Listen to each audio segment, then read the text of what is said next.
Godfather, who was on his way to Delaware. Powerful guest. We're going to find out how the Philly Godfather did when he joins us here. In a few minutes.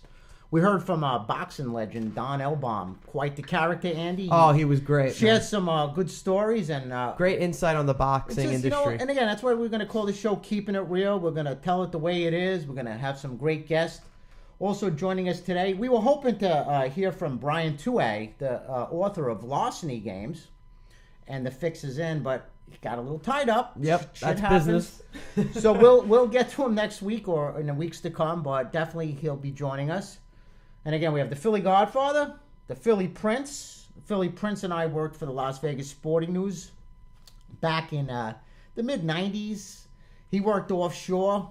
It's kind of, we started talking, and I'm going to be all over the place, so, just bear with me. I'm killing some clock here, trying to digest my breakfast, and it never fails. My wife, she's great. You had some of her breakfast, too. It was bad. She always has to do the gassy shit, the peppers and onions, right before I do radio or television, and it just kills me. I'm going to see a gastologist. Not that he's all fucking care, but get gassed up a lot lately. Maybe it's the games. I don't fucking know. Perfect prep, though, for a podcast. Yeah, so we'll be hearing from the Philly Godfather, telling us how see if he still likes Miami. Yesterday he said he liked Miami. I know he did okay in Delaware. He showed some of his parlay cards. Then we're going to hear from the Philly Prince, who worked offshore for many years for English sports betting. At the time, they were the biggest sports book out there. And the Las Vegas Sporting News was kind of like the sister company. That's where you can get some handicapping information. We did the score phones.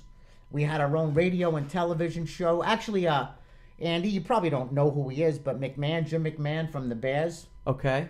Won a Super Bowl. Walter Payton, I forgot, 85, I think it was. Great team.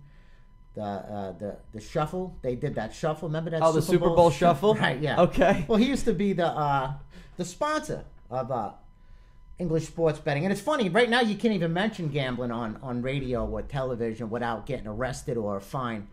But back in the day, we were able to have... it was funny, too. Jesse Ventura, he was the governor of, Jesse the Body Ventura. He was promoting Millennium Score, but you got to... Excuse me, my lips are fucking dry here. And I didn't smoke weed today either. So, but, it's funny how the business has changed. And again, I'm all over the place just trying to kill some clock till we hear from our guest. Well, Danny, yesterday you were saying about sports betting, and I asked you how you got started with it. Oh, yeah. Again, I'm all over the place, and I didn't finish, but what's your question? You said that you didn't really have a choice. So maybe you want to expand on that. I'm sure people are very interested in your background. I was going to finish the story, but Don enlightened us with some great stories, and we went a little bit longer than we were supposed to yesterday. But yeah, like I said to you briefly yesterday, I really didn't know what else to do in my life. This is what I know. This is what I do. So, I stuck with it, And I got a break in 1997 where my name got out there, good or bad, it was out there. Okay. Part of my job for the Las Vegas Sporting News was I did a lot of things. We all wore a lot of hats back then. I did the score phones. I wrote articles, the radio and television, 900 numbers. But I wrote an article called Behind the Scene of a Multi-Million-Dollar Scheme. And I like writing. My punctuation sucks and my spelling's ridiculous. I'm not teaching your kid English.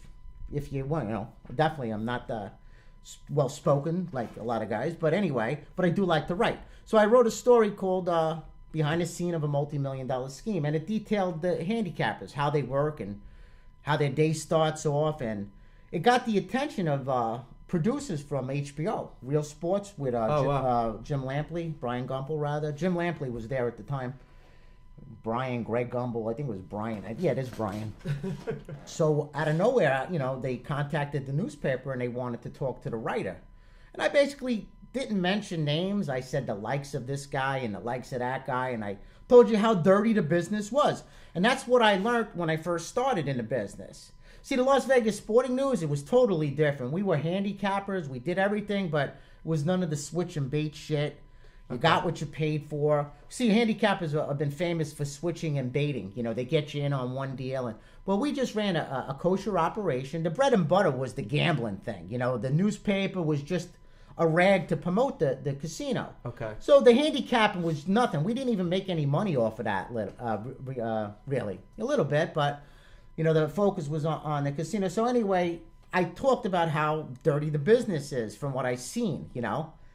And they wanted to talk to me and put me on camera, and I did. And the show got Emmys, and it Wow. did well. It was received well. So That's my awesome. name got out there, you know. A lot of guys didn't like it, but my job was to report, and that's what I did. I wrote a story on the business, and So, go ahead. what was the reaction of everybody that you wrote about? I mean, because Well, first of all, here's the bottom line. HBO was doing the story anyway. Okay. They had a certain guy, Jack Price, targeted already. And, you know, I wrote, like, I worked for the likes of this one and that, but I never pinpointed. So then they said to me, we're doing a thing on Jack Price. Would you like to? And you know what? I said, you know, why not? And the guy was brilliant. He was brilliant. Back in the day, he made $1 million a month. He was generating so much that's cash. insane. You know, but what I saw there wasn't kosher, and I wrote about it, you know? And it got some attention, definitely.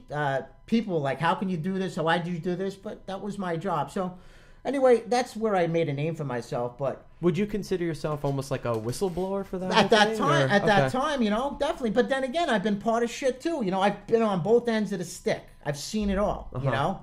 For the last, since 2004, I've been doing my own thing. But for 94 to 95, I worked for Jack Price. Then I worked for the Las Vegas Sporting News to 2001. Okay. Totally legit. Everything was by the book. Then I went down to Florida for a couple of years, and that's when I got hooked up. We were making, you know what? I got greedy. I tell everybody not to get greedy, but I was tempted. I got involved with it, and, you know, we got in trouble for it. But since then, I've been on my own, doing my thing, and just keeping it real, and that's what I do, and that's what I'm here to do for everybody. Just tell you the way it is. You know, that's what this show is about. What do you think the most challenging part was about breaking on your own? You know, because you were with a big group, and now I know you have a network of people, but you're out on your own. Well, what happened was, even before we got into trouble, I had left the company. Okay. I opened up my own business. My wife was pregnant with my first son. And I knew things, I didn't want to be a part of it no more. But, you know, I was there, I was making money. It was, you know, like I said, I got caught up in a greed. But I said to her once, you know, that now that I found out I was having, I said, we're going to leave this, you know, before the end of the year. I did. I left in like 2003. So in April of 04 is when we all got into trouble. But from January to that point, I had opened up my own business. Okay. That had nothing to do with them. So, you know, that's when I decided to do things my way. When you work for somebody, you want the job, you got to do what they tell you to do, or you leave, you know? Yeah, And of course. I'm not no choir boy, but I'm telling you right now, I'm doing things the right way, and I'm going to teach everybody out there how to do it the right way. Whether you want to believe it or not, that's up to you. But we have some great guests again joining us shortly is the Philly Godfather. He'll be talking some preseason football, and the Philly Prince.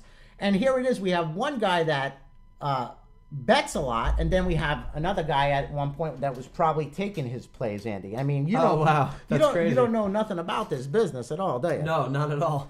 Well, you want to ask me some questions? Something that, say, a novice guy would ask somebody? I mean, Well, you know what? I was going to ask you about, and this is kind of changing subject, but the Philly Godfather his boxing career. Did he have a full career? Did he take a lot of fights or anything like that? well, you know, what I know of him, and I just got to know him, I think we started talking in November of last year. Oh, okay, cool. He had a career. He got hurt, you know, and now he's a trainer. But no, I don't think he had a professional career. I think, and he'll elaborate more on it. Yeah. You know, but what I've learned, and here's how I got in bed with these guys, not literally.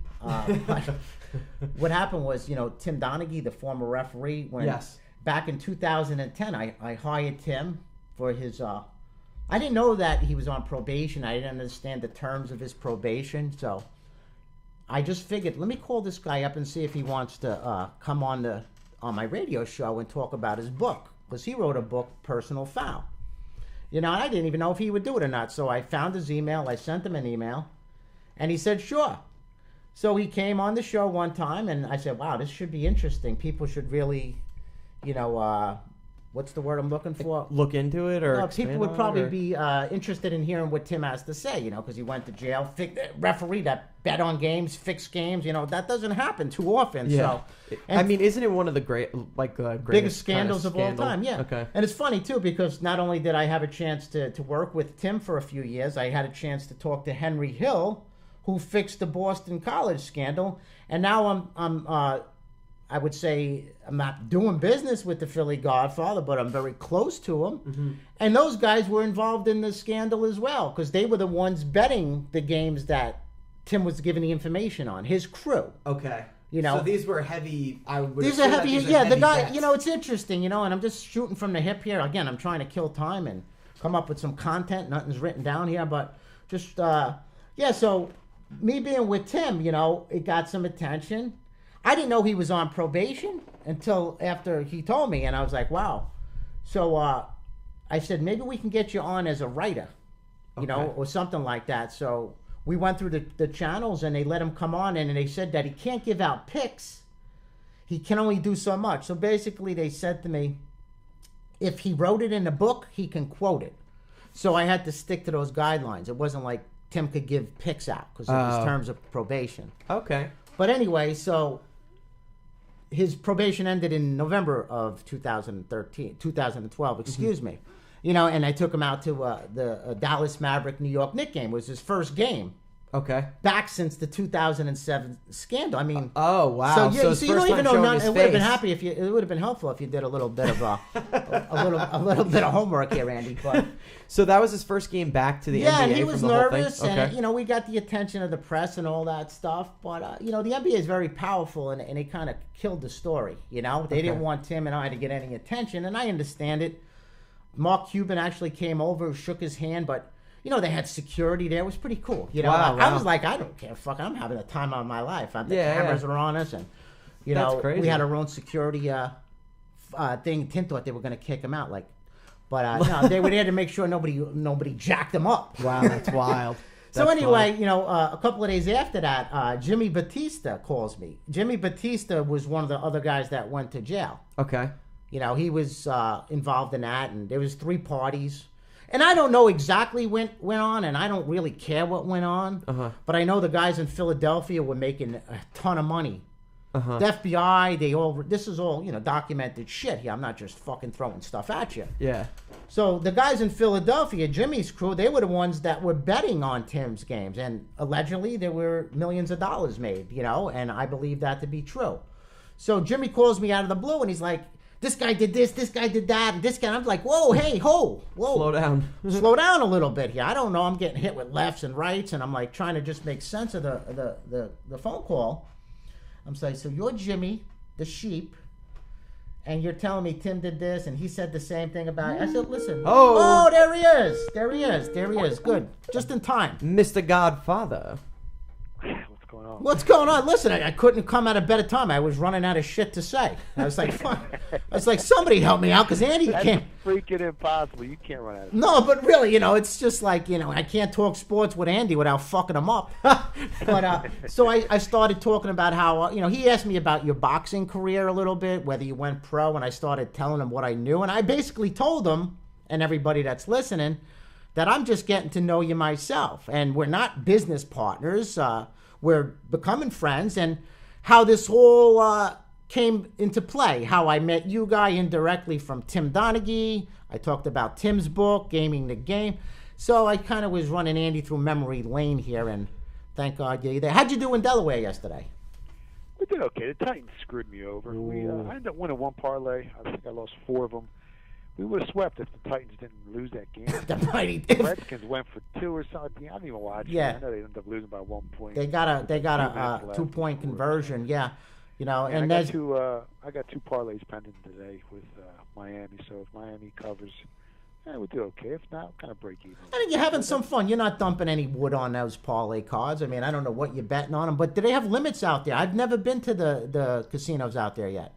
I mean, you can bet whatever you want. We usually bet up to 500 on the parlay cards, and we'll just, you know, go over and over. So if we want 2 dimes on a parlay, we'll bet 500 4 times. This way it's easier to cash, because I think over 2,500 they start asking for your name, and then over when you cash over 2,500, and then I think over a certain amount they ask for ID. So you really want to stay away from that, because when you do your taxes at the end of the year, you're also going to have your losses. So right, absolutely, do it the right way. And if you don't keep those parlay cards, then you can't show your losses on your tax returns where it says gambling income. And you get screwed out of money. Yeah, that's a good point, but here's the problem. Most people, when they file their taxes, they don't make no money gambling, so they don't have to save shit. No gambling gains, and people always ask me, listen, Dan, do I have to report my taxes? I basically say, I don't report what you make, I report everything I do because that's the nature of my business, but I'm not turning in anything you've done. So that is a question. But unfortunately, I think 2%, 3%. What do you say there, Godfather? 2-3% actually make money at this? It depends. Some recreational gamblers have some good years, but there's really at the end of the year maybe 2%, like you said, actually turn a profit and consistently put it that way. So probably around 2%. See, I don't know if people heard the show yesterday. Then got some good emails about Don. He's definitely a character, but. You liked Miami, and here it just jumped up. Jacksonville, I'm watching scores and odds. Jacksonville opened up at 1.5. The line just went to Miami -2. Did you put the word out already? I don't know, because they seem to be following your lead, Godfather. I gave a couple games out a couple days ago on my website. One of them was Cincinnati.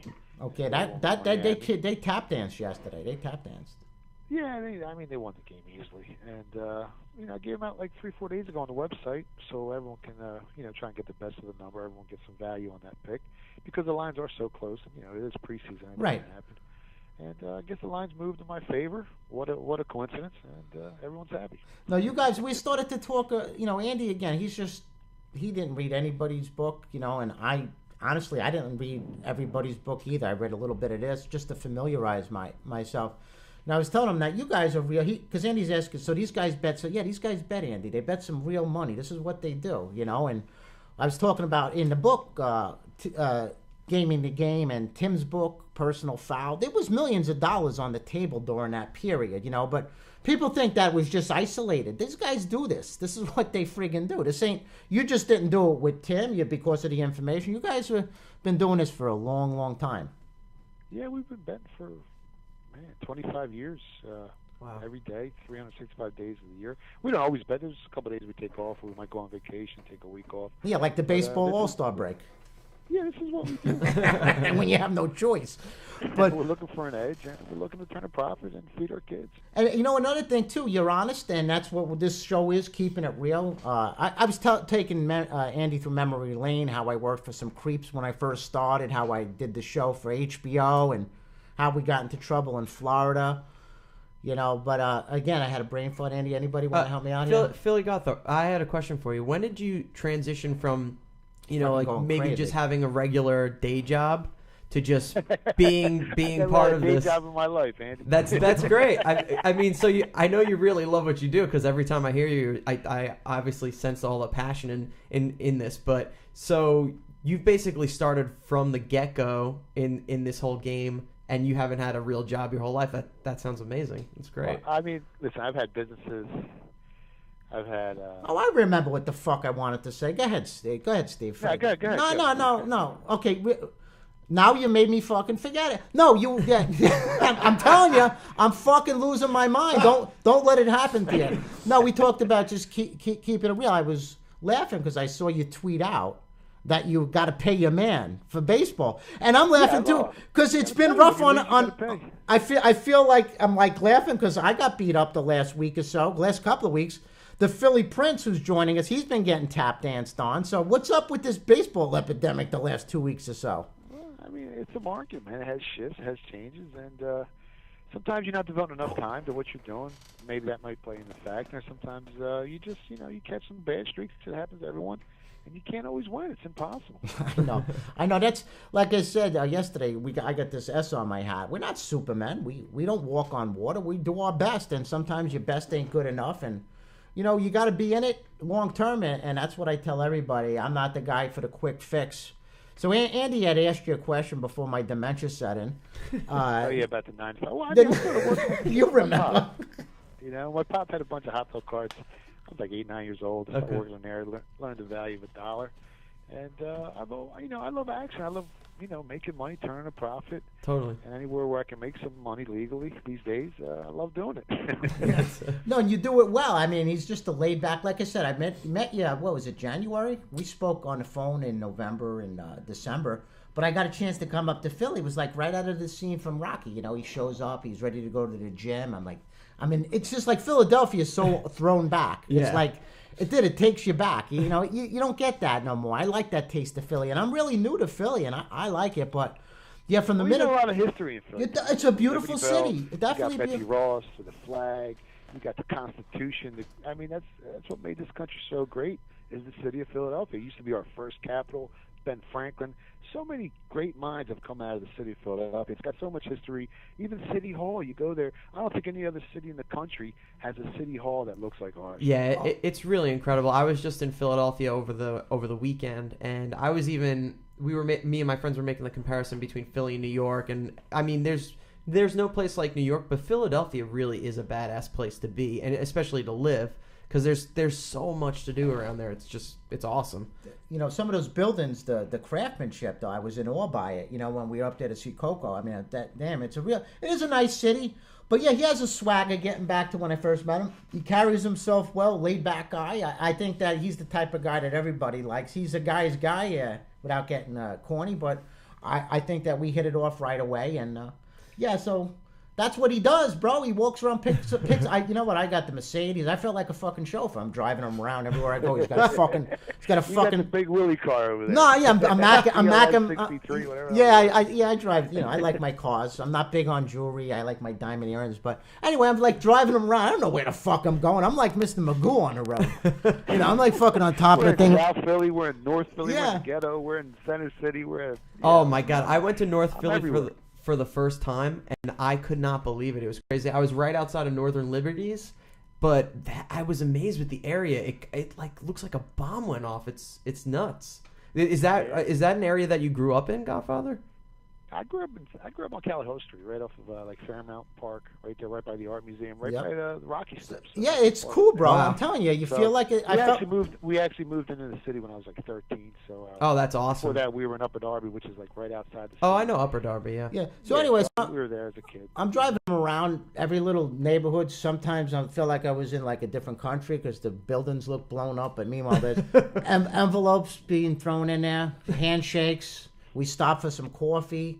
What was that coffee joint that you took me to? That you said Pablo Escobar used to run? Colombian restaurant. He had a Colombiana. Yeah, you said Pablo had some ties back in the 70s there? He's to own it. Pablo Escobar used to own it. It was part of the $700 million indictment. I can imagine what came in the back door and went out the front door, or vice versa. What they used to do is crazy. And I wasn't part of it, but what I know of is they used to walk in the restaurant, go through the kitchen. The chef used to hand them the bricks. And they used to walk out the back. They all got jammed up. You know what? It was different then. I grew up in that type of environment. North Jersey, man, that's like one of the armpits of the world.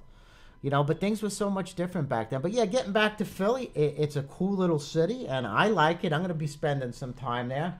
Godfather, how about just to expand on your boxing, because I'm interested in fighting. I train jiu-jitsu, which is obviously it's totally different, but have you taken any fights on before? And if you have, to kind of define what the mindset is, like actually going in and fighting somebody, because that's very interesting to me. I had a ton of amateur fights. I've sparred with some world champions in the past. And, you got to really be secure with your conditioning. Mm-hmm. Because after you go in there and get your ass kicked a couple times, you realize, you know what, I got to get in better shape. Yeah, it's a pretty humbling feeling. It's 90% conditioning, I tell people all the time. 5% talent and 5% heart. And if your conditioning ain't there, I don't care how talented you are. After you get tired, you get scared, and when you get scared, you get hurt. Yeah, that's the bottom line. You have to have a swagger to you. You have to have that confidence. And right now, I can't even walk up the stairs without getting winded. So I definitely ain't. But I look like I'm in shape, but I'm not. I watched those guys just do their thing, sparring at Joe Hand, and the young ones, the older ones. There's guys in there there's kids in there, and there's guys still in their 60s going there. And God bless them. That's a great way to condition yourself, though. Just watching it. But you know what? People are here. They're listening. They want to hear some sports talk. They want to. Are you still focused tonight on Miami? Are they still worth the -2? Do we still take them? Obviously, you're locked in. Any advice? I like Miami, and like I said earlier, my buddy tweeted out a great real stat the other day about teams coming off that Hall of Fame game, covering 70% of the time. So I mean, they've got a slight advantage. They're on the road, but I think they cover the game tonight. Another game to look at is Arizona. That line dropped big time.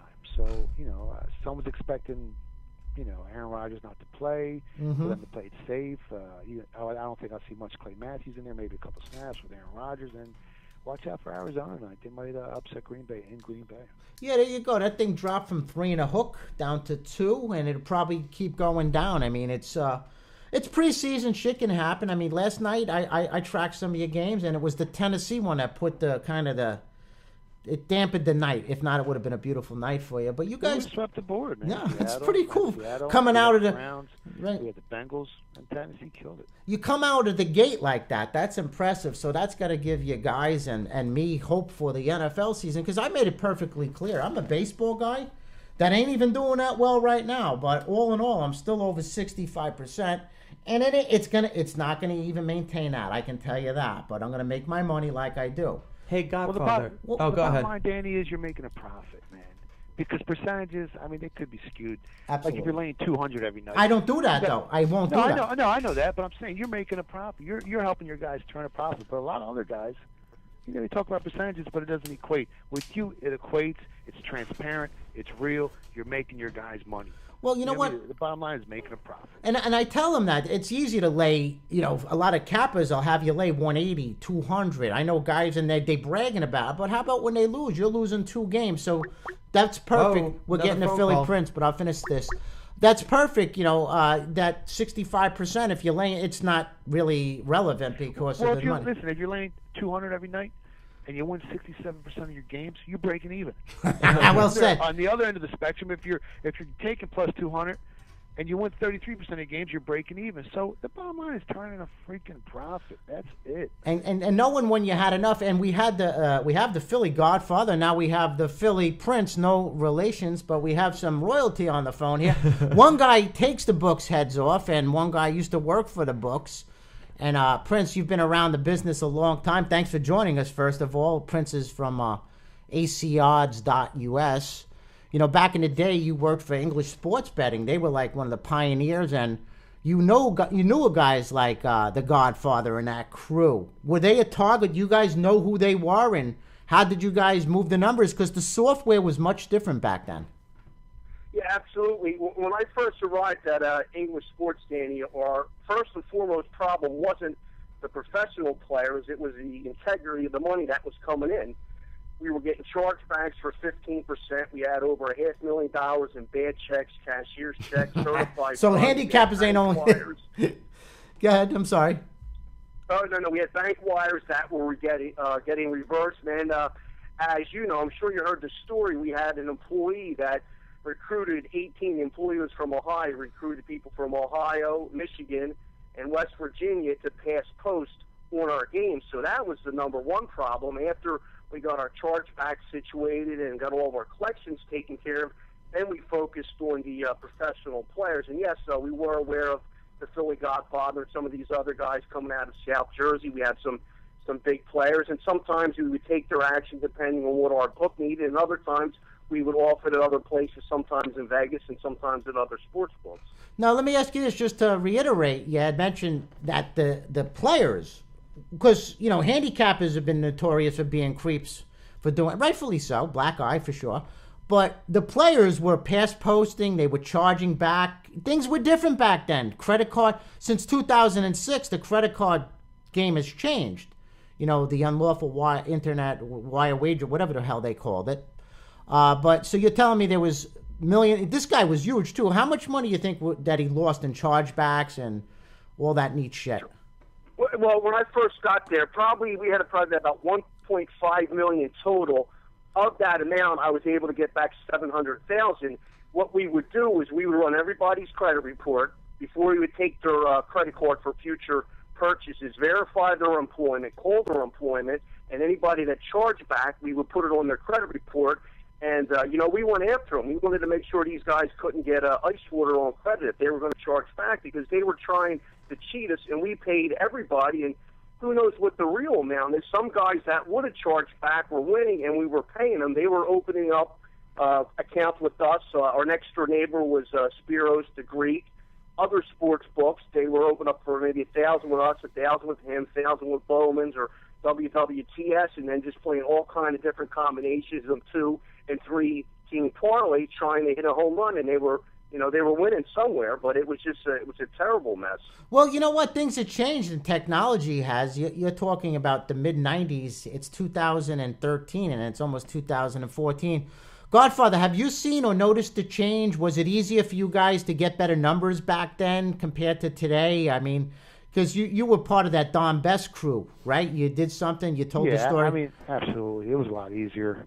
Back then, bookies, you'd have to bet it with them for them to move the line. Now everyone moves his own air. Right. So back then, the numbers were readily available.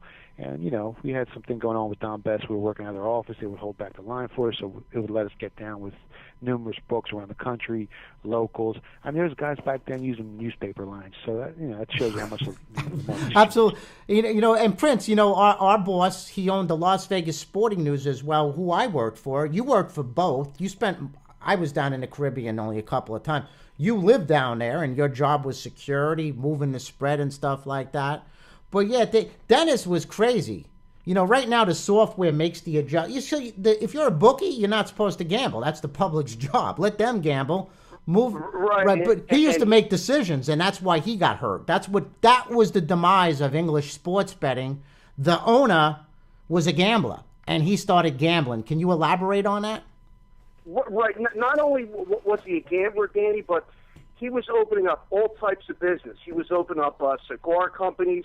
He opened up a telecommunication company, which was a smart idea because one of our biggest charges in Montego Bay, Jamaica, was our telecommunications. So he wanted to own the company, and he calls me up and says, "Hey, Prince, I just bought a phone company. You're going to run it." I'm thinking, well, what the hell do I know about a phone company? You're going to put me in charge of a phone company? I mean, coffee shops? That's something. That's waiting to happen. Yeah. But so basically he got ahead of himself. I remember, what was the Super Bowl? I'm sure you guys remember.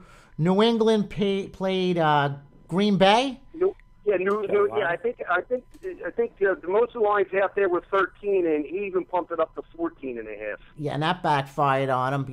Were you aware, Godfather, of English sports betting? Because they were like one of the pioneers back in the day. They were big, like SBG, the Greek had a great run. Bowman's. I remember. It was so long ago, but yeah, I remember the name. Yeah, there's so many right now. I mean, back in the day, they were pretty solid. They paid you. Now they pay you weekly, but they do it with an A, W-E-E-K-L-Y. They left the A out, I meant to say. Trying to have some humor, didn't work. But they don't pay you. They pay you weekly with an A, is what I meant to say. Correction there. But I didn't realize the Godfather was on the other line. Yapsu Takani's. What's that? Pretty good, man. Pretty good. Spoken Greek, it's not bad. But I've been to Greece a few times, Godfather. Always had a great time there. The in-laws, the ex was born there, and a lot of good times over there. That's right, Prince. Your wife is half Greece. That's right, from Greece. Your daughter. That's right. I forgot about that. It's been so long. We go back about 20 years. I started to tell the story about, how I worked for. You remember I did that thing for HBO back in '97 when I wrote the story for the Las Vegas Sporting News. Remember we used to. That was a big hit, DB. I mean, you got them. They won an Emmy because of your performance, your on-air performance. Well, I just told her I made some enemies because I opened up the doors to the business, and I really was I didn't know much about the business back then. I told them what I knew, but remember we had Jim McMahon on as the sponsor. Oh, yeah. Dude, yeah. I hosted his radio show for a while, and we had to fax him over the questions with the answers because he didn't have any feedback when we had him on air. Dennis got pissed at me. I was telling him because we did the show together, and I'd be like, Jim, what'd you think of BYU last night? BYU, and that's where he went, of course. Did they play? How they doing this year? I'm like, okay, we got to go to break now. Let's come back. We'll talk to the Super Bowl. But anyway, guys, you guys want anything to say here? We have the Philly Godfather, phillygodfather.com, best $10 you can spend, a book of knowledge, professional gambler, and we have the Philly Prince from acodds.us. You guys want to ask each other any questions? We're going to wind down the show here. Yesterday we did an hour. And Godfather, I want to thank you, man, for bringing Don on again. It was fucking great to hear. The guy is just a character. I can imagine having a drink with him. Must be a laugh a minute.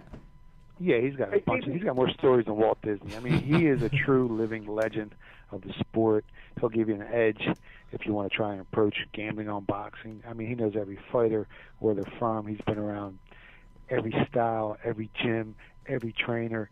So there's really no one like Don Alba in the boxing business. No, it was great to talk to him, and I didn't know he was because I had told you Griffin, Emil, however they pronounce. Griffin, yeah. Yeah, he used to come around as a kid, and it seems like he promoted everybody. I'm sure he was. He's been a part of boxing for 63 years at least. Prince, you wanted to say something before we cut ties here for the day? Yeah, sure. Speaking of boxing, the guy that used to be in our office all the time, complete gentleman, been in the Boxing Hall of Fame Saturday, would be Larry Holmes. Oh, yeah. Champ for 7 years. I mean, you met him a number of times, DB. Just a nice guy, and I think underrated as far as what he accomplished as a heavyweight boxer. Yeah, Godfather, you know a lot of guys from his camp. They hang out at Joe Hand's there. What was that big fella's name? Marvin something? Oh, Marv was the sparring partner for years. He was a cruiserweight, heavyweight, and all he does is talk good about Larry, how much of a good person he is, and he's really underrated, man. He's one of the greatest heavyweights of all time, and he won't get the respect he deserves because he said some stupid shit about Rocky Marciano, but he's one of the best heavyweights out there, and he was, as everyone knows, Muhammad Ali's sparring partner for so many years, and that's what made him such a great heavyweight. He had that jab. Right, and I don't know if you guys saw the documentary, Holmes and Ali facing Ali, and Holmes was breaking down. He was crying in the locker room after he beat Ali because he didn't want to put that bad of a beating on him. The ref wouldn't stop the fight. He's like, "Please stop the fight. This is my idol. I don't want to have to hurt him." They should have stopped that fight sooner. But just a complete gentleman, and Holmes had 20 title defenses, only second to Joe Louis. You know what? I have a definitely. Go ahead. I'm sorry. Top 5 in my book. Larry, the Easton Assassin. My wife Jamie, her mom grew up in that area, Phillipsburg, New Jersey, borders Easton, and she knew Larry, for many years. So when we got married, we were going to use his place as what do they call that thing where you do the night before the wedding? What do they call that? The rehearsal. The rehearsal thing. So we were going to go, and Larry was stewed. He was friggin' stewed, and he'd wear his teeth sometimes. Sometimes he wouldn't wear his teeth. So he's dancing. I didn't cut in to dance with him, but I stopped and I said, "Larry, listen, I need a second. I'm interested in renting." He stopped the music. He told everybody, stop, these guys are gonna get married. They're gonna get married. But let me give you. He goes. Let me give you some advice. Put the ring on the right finger. Because when I got married, I put it on the right hand, and got home the next day. We had to do it all over again. I had to get Jake and the rest of the fellas. I had the barbecue in the backyard. So his advice to it: put the ring on the right finger. And I looked at him, and I kind of moonwalked my way out of it. And I said, "All right, Larry, I'm going to get back to you on this." But yeah, he's a nice guy, and definitely didn't get the respect. He had that championship for 7 years, guys? Yeah, 7 years, 3 months. Yeah, he was up there, and he said some stupid things about Marciano, and that's when he lost to, I think it was Spinks. Leon, was it Leon Spinks? Yeah, Michael Spinks. Who was the one Tyson went through like butter? Was it Leon or Michael? Spinks. No, it was Michael Spinks. I think it was 30 seconds. I remember watching that fight. 30 and it was on the closed circuit. I think I was at the Tower Theater. Yeah. And I went to get some popcorn and came back. It was over, right?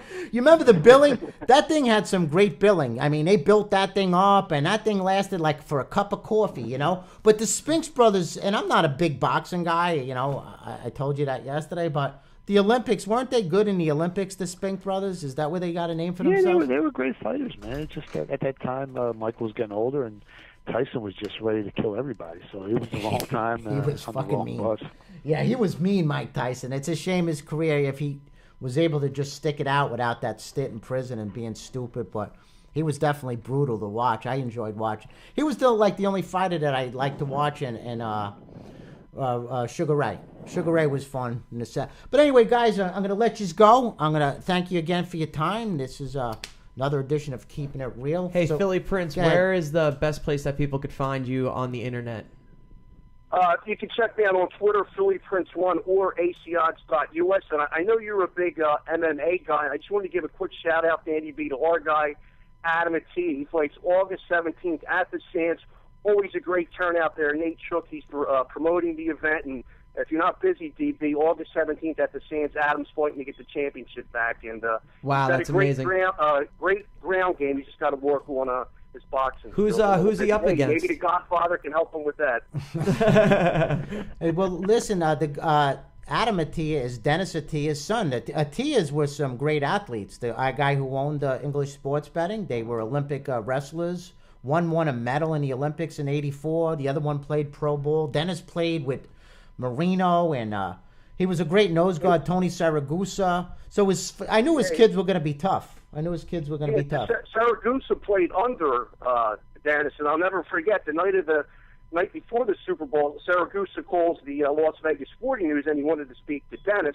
And I said, "How you feeling, Goose?" "Oh, we're going to kill the Giants." I mean, you expect him to say something like that, but we all bet on the Ravens that day anyway. But then, Hey, Philly Prince, go ahead and say the name of the fighter one more time, and if he has a Twitter handle, you could let everybody know of that too.